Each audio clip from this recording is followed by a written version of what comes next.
Hello दोस्तों, आप सभी का स्वागत है मेरे यूट्यूब चैनल पर। और दोस्तों, आज महत्वपूर्ण सवाल जवाब में आपका हार्दिक स्वागत। आज हमारा टॉपिक है पंचायती राज व्यवस्था। पंचायती राज व्यवस्था दोस्तों एक ऐसी व्यवस्था है जिसके बारे में आने वाले कंपटीशन में बार बार दोस्तों सवाल पूछे जाते हैं पंचायती राज व्यवस्था के संबंध।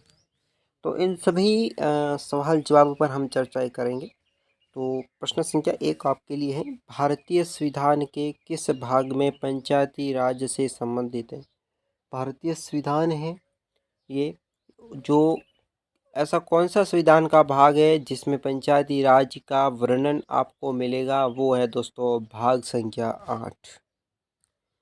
अगला सवाल है, भारतीय संविधान के किस भाग में नगर पालिकाओं से संबंधित प्रावधान है? भारतीय संविधान का कौन सा भाग है जिसमें नगर पालिकाओं का वर्णन आपको मिलेगा? भाग संख्या 9 के क में दोस्तों ये वर्णन मिलता है। अगला सवाल है, संविधान के किस भाग में ग्राम पंचायतों की स्थापना की बात कही गई है? यानी कि संविधान के कौन से भाग में दोस्तों ग्राम पंचायतों की बात कही गई है? भाग संख्या 4 में ग्राम पंचायत का वर्णन मिलता है। भारतीय संविधान के अनुच्छेद में से कौन सा अनुच्छेद राज्य सरकारों को ग्राम पंचायतों को संगठित करने का निर्देश देता है? वो है दोस्तों अनुच्छेद 40 में। अगला सवाल है, संविधान की 11वीं अनुसूची में सम्मिलित है। संविधान की 11वीं अनुसूची दोस्तों है वो किस में सम्मिलित है? वो सम्मिलित है पंचायतों के कार्यक्रम में। अगला सवाल, पंचायती राज प्रणाली किस पर आधारित है? पंचायती राज प्रणाली है दोस्तों ये किस पर आधारित है? सत्ता के विकेंद्रीकरण पर आधारित है। अगला सवाल है, पंचायती राज प्रदान करता है दोस्तों, क्या प्रदान करता है? स्थानीय स्तर पर लोकतांत्रिक प्रशासन है वो दोस्तों प्रदान करता है। अगला सवाल है, पंचायती राज का प्रधान लक्ष्य क्या है? पंचायती राज है दोस्तों उसका प्रधान लक्ष्य क्या है? ग्रामवासियों में शक्ति का विकेंद्रीकरण। ग्राम पंचायत है, ग्रामवासी हैं, उनकी शक्तियों का विकेंद्रीकरण करना पंचायती राज का प्रमुख या प्रधान लक्ष्य होता है। अगला सवाल, पंचायती राज का मुख्य उद्देश्य क्या है? उद्देश्य है दोस्तों जनता का विकास मूलक प्रशासन में भागीदारी योग्य रहना ही पंचायती राज का मुख्य उद्देश्य है। 73वें संविधान संशोधन का संबंध किससे है? ये संबंध दोस्तों पंचायती राज अधिनियम से 73वें संविधान संशोधन का संबंध है। अगला सवाल है, 73वां संविधान संशोधन का संबंध किससे है दोस्तों? पंचायती राज प्रणाली से 73वां संविधान संशोधन का संबंध है। अगला सवाल है, भारत में किसके अंतर्गत पंचायती राज प्रणाली की व्यवस्था की गई है? तो पंचायती राज प्रणाली की व्यवस्था दोस्तों नीति निर्देशक तत्व हैं उसमें इसकी व्यवस्था की गई है। अगला सवाल है, किस संवैधानिक संशोधन द्वारा पंचायती राज संस्थाओं को संवैधानिक दर्जा दोस्तों प्रदान किया गया है? सही जवाब होगा 73वां संविधान संशोधन। ठीक है, 73वां संविधान संशोधन के अनुसार पंचायती राज संस्थाओं में अध्यक्ष कम से कम कितने पद महिलाओं के लिए आरक्षित किया गया है? तो दोस्तों एक तिहाई सदस्यीय पंचायत राज संस्थाओं में महिला अध्यक्ष हो सकती है, ये पद आरक्षित हैं। अगला सवाल है, 73वें संविधान संशोधन में प्रावधान को समाज के किस वर्ग को सत्ता हस्तांतरण करने की दृष्टि से ऐतिहासिक कदम माना जाता है? ये दोस्तों महिला वर्ग के लिए ऐतिहासिक कदम माना जाता है। अगला सवाल, पंचायत के चुनाव कराने हेतु निर्णय किसके द्वारा लिया जाता है? ये दोस्तों राज्य सरकार के द्वारा पंचायत चुनाव कराने का निर्णय लिया जाता है। अगला सवाल, पंचायती राज प्रथम प्रवर्तित किया गया था।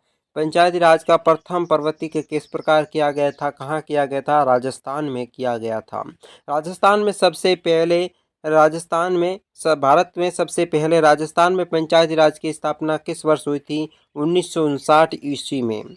भारत में पंचायती राज व्यवस्था सर्वप्रथम राजस्थान और खाली जगह आरंभ हुई थी, यानी राजस्थान और आंध्र प्रदेश दो राज्यों में सबसे पहले पंचायती राज व्यवस्था की शुरुआत हुई थी। प्रथम पंचायती राज व्यवस्था का उद्घाटन पंडित जवाहरलाल नेहरू ने 2 अक्टूबर 1959 ईस्वी को कहाँ से किया था? नागौर से। सामुदायिक विकास कार्यक्रम का मुख्य उद्देश्य दोस्तों क्या है? विकास में जनता का सहयोग सुनिश्चित करना, ये दोस्तों सामुदायिक विकास कार्यक्रम का प्रमुख उद्देश्य है। भारत सरकार द्वारा सामुदायिक विकास योजना की शुरुआत कब की गई थी? 2 अक्टूबर 1953 को सामुदायिक विकास योजना की शुरुआत की गई थी। सामुदायिक विकास कार्यक्रम कोई असफलता का कारण क्या है दोस्तों? सामुदायिक विकास क्यों असफल रहता है? तो अशिक्षा के कारण। पंचायती राज की दृष्टि से महत्वपूर्ण प्रतिवेदन किसने किया था? बलवंत राय मेहता समिति के प्रतिवेदन ने पंचायती राज व्यवस्था को प्रतिवेदित किया था। लोकतांत्रिक विकेंद्रीकरण का सुझाव दिया गया था दोस्तों, बलवंत राय मेहता की समिति के द्वारा दिया गया था। लोकतांत्रिक विकेंद्रीकरण की योजना प्रस्तुत करने वाली प्रथम समिति कौन सी है दोस्तों? सादिक अली समिति। अगला सवाल, पंचायती राज में अनुशंसा की गई थी, ये अनुशंसा की गई थी बलवंत राय मेहता समिति 1957। जिस समिति की सिफारिश पर भारत में पंचायती राज की स्थापना की गई उसका अध्यक्ष कौन था? बलवंत राय मेहता जो इसका अध्यक्ष था। भारत में त्रिस्तरीय पंचायत राज तंत्र की सिफारिश की थी, इसकी सिफारिश बलवंत राय मेहता समिति ने की थी। अशोक मेहता समिति किससे संबंधित है दोस्तों? पंचायती राज व्यवस्था से अशोक मेहता समिति का संबंध है। 1977 में पंचायती राज व्यवस्था की समीक्षा के लिए गठित समिति की अध्यक्षता किसने की थी? अशोक मेहता ने पंचायती राज व्यवस्था की समिति जो गठित हुई थी उसकी अध्यक्षता की थी। पंचायती राज संस्थाओं में निम्न स्तर पर कौन सी हैं? निम्न स्तर पर ग्राम सभा और पंचायत दोनों हैं। ग्राम पंचायत का निर्वाचन कराना निर्भर है राज्य सरकार द्वारा दोस्तों, ग्राम पंचायत का निर्वाचन करवाया जाता है। खंड यानी ब्लॉक लेवल, खंड स्तर पर पंचायत समिति है दोस्तों, ये एक प्रशासनिक प्राधिकरण है, ठीक है। अगला सवाल है, पंचायती राज का विषय है ये दोस्तों राज्य सूची का एक विषय है। पंचायतों के द्वारा कौन सा कर वसूला जाता है? स्थानीय मेलों का कर एक पंचायतों के द्वारा वसूला जाता है। पंचायती राज पर राज्य सरकार का प्रतिनिधित्व कौन करता है? इसका प्रतिनिधित्व पंचायत सेवक करता है। पंचायती राज को किसके स्वशासन की इकाई के रूप में गठित किया? ये राज्य के एक नीति निर्देशक तत्व हैं। पंचायती चुनाव के लिए उम्मीदवार की न्यूनतम आयु सीमा कितनी होनी चाहिए? न्यूनतम आयु सीमा 21 वर्ष होनी चाहिए। पंचायती राज के कार्य क्षेत्र में नहीं आता है, कौन नहीं आता? माध्यमिक शिक्षा है जो पंचायती राज के कार्य क्षेत्र में नहीं आता है। पंचायती राज संस्था के अधिकतम जो आय का स्रोत क्या है? सरकारी अनुदान है दोस्तों, वो पंचायती राज संस्थाओं की अधिकतम आय का स्रोत माना जाता है। पंचायती राज संस्था अपनी नीति या अपनी निधि हेतु निर्भर है, ये एक सरकारी अनुदान पर निर्भर हैं। 4 ग्राम पंचायतों की आय का स्रोत कौन सा है? मेला एवं बाजार दोस्तों 4 ग्राम पंचायतों के आय का स्रोत है।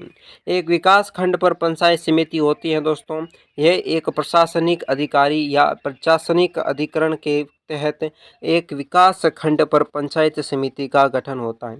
यदि पंचायत भंग होती है तो किस अवधि के अंदर निर्वाचन कराना होता है? 6 माह के भीतर। भारत में पहला नगर निगम कहाँ स्थापित किया गया था? भारत का पहला नगर निगम चेन्नई में स्थापित किया गया था। भारत में पंचायती राज प्रणाली का शुभारंभ कब और कहाँ हुआ था? 2 अक्टूबर 1959 को नागौर में पंचायती राज प्रणाली का शुभारंभ हुआ था। 1957 में किस समिति ने भारत में त्रिस्तरीय पंचायती राज की सर्वप्रथम सिफारिश की थी? सिफारिश करने वाला व्यक्ति था बलवंत राय मेहता समिति के थे व्यक्ति। प्रजातांत्रिक विवेकीकरण का पर्याय क्या है? ये पंचायती राज का तंत्र है। पंचायती राज प्रणाली कहाँ नहीं है दोस्तों? अरुणाचल प्रदेश एक ऐसा राज्य है जहाँ पर पंचायती राज प्रणाली नहीं है। भारत में सही मायने में स्थानीय स्वशासन का जनक किसे कहा जाता है? लॉर्ड रिपन को स्थानीय स्वशासन का जनक कहा जाता है।